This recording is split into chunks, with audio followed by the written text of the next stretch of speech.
Welcome to Suma Prakash Kannada ಚಾನಲ್ಗೆ ನಿಮ್ಮೆಲ್ಲರಿಗೂ ಕೂಡ ಸ್ವಾಗತ. ಹೇಗಿದ್ದೀರಾ ನೀವೆಲ್ಲರೂ? ನಾನು ಇವಾಗ ನನ್ನ ಬ್ಲಾಗ್ನ ಸ್ಟಾರ್ಟ್ ಮಾಡ್ತಾ ಇದ್ದೀನಿ. ಬನ್ನಿ, ಈ ದಿನ ಈ ನನ್ನ ಬ್ಲಾಗ್ ನಿಮಗೆಲ್ಲ ಇಷ್ಟ ಆಗುತ್ತೆ ಅಂತ ಅನ್ಕೊಂಡಿದ್ದೀನಿ.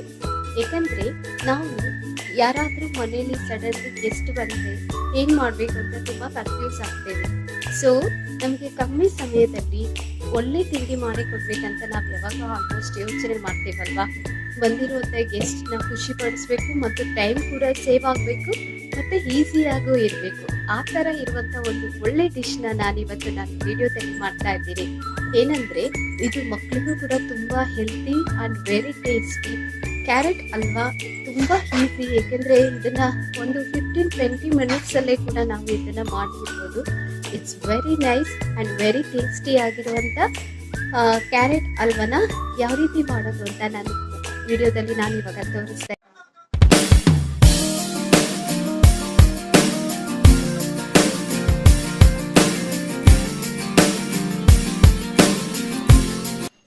ಬೇಕಿರುವಂಥ ಇಂಗ್ರೀಡಿಯೆಂಟ್ಸ್: ಗೋಡಂಬಿ, ಪಂಪ್ಕಿನ್ ಸೀಡ್ಸ್, ಸನ್ಫ್ಲವರ್ ಸೀಡ್ಸ್, ಏಲಕ್ಕಿಕಾಯಿ, ಆಲ್ಮಂಡ್ ಮತ್ತು ಒಂದು ದೊಡ್ಡ ಬೌಲಷ್ಟು ಕ್ಯಾರೆಟ್, ತುಪ್ಪ, ಒಂದು ಅರ್ಧ ಬೌಲಷ್ಟು ಶುಗರ್, 1 ಕಪ್ ಹಾಲು ತೊಗೊಂಡಿದ್ದೀನಿ. ನಾನು ಇಷ್ಟು ಇಂಗ್ರೀಡಿಯೆಂಟ್ಸ್ನ ತೊಗೊಂಡು ಒಂದು ಕಡಾಯಿ ಹೀಟ್ ಆದಮೇಲೆ ಅದರಲ್ಲಿ ತುಪ್ಪ ಹಾಕಿ ಇರುವಂಥ ಎಲ್ಲ ಡ್ರೈ ಫ್ರೂಟ್ಸ್ನ ಹಾಕಿ ಅದನ್ನು ಸ್ವಲ್ಪ ಚೆನ್ನಾಗಿ ರೋಸ್ಟ್ ಮಾಡ್ಕೊತಾ ಇದ್ದೀನಿ.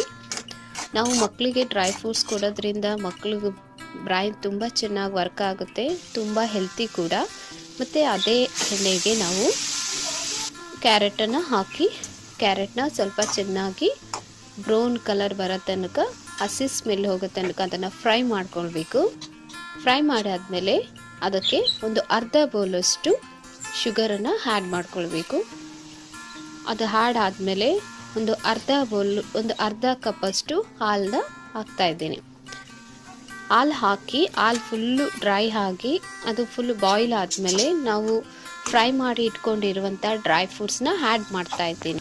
ಲಾಸ್ಟಲ್ಲಿ ಏಲಕ್ಕಿ ಪುಡಿ ಸೇರಿಸಿ ರೆಡಿ ಆಯಿತು ವೆರಿ ಟೇಸ್ಟಿ ಆಗಿರುವಂಥ ಕ್ಯಾರೆಟ್ ಹಲ್ವಾ. ನೋಡಿದ್ರಲ್ಲ ಫ್ರೆಂಡ್ಸ್, ಯಾವ ರೀತಿ ಮನೆಯಲ್ಲಿ ಟೇಸ್ಟಿ ಆಗಿರುವಂಥ ಕ್ಯಾರೆಟ್ ಹಲ್ವನ ಯಾವ ಥರ ಮಾಡೋದು ಅಂತ. ನೀವು ಕೂಡ ಮನೆಯಲ್ಲಿ ಟ್ರೈ ಮಾಡಿ, ಟೇಸ್ಟ್ ಮಾಡಿ, ಯಾವ ಥರ ಇದೆ ಟೇಸ್ಟ್ ಅಂತ ನಾನು ಕಮೆಂಟ್ ಬಾಕ್ಸಲ್ಲಿ ಕಮೆಂಟ್ ಮಾಡಿ. ಯಾರ್ಯಾರೆಲ್ಲ ನನ್ನ ಚಾನಲ್ನ ಸಬ್ಸ್ಕ್ರೈಬ್ ಮಾಡ್ಕೊಂಡಿಲ್ಲ ಅಂದರೆ ದಯವಿಟ್ಟು ನನ್ನ ಚಾನಲ್ನ ಸಬ್ಸ್ಕ್ರೈಬ್ ಮಾಡಿ, ಲೈಕ್ ಮಾಡಿ, ನಿಮ್ಮ ಅನಿಸಿಕೆಗಳನ್ನ ನನಗೆ ಕಮೆಂಟ್ ಮೂಲಕ ಕಮೆಂಟ್ ಮಾಡಿ. ಸಿಗೋಣ.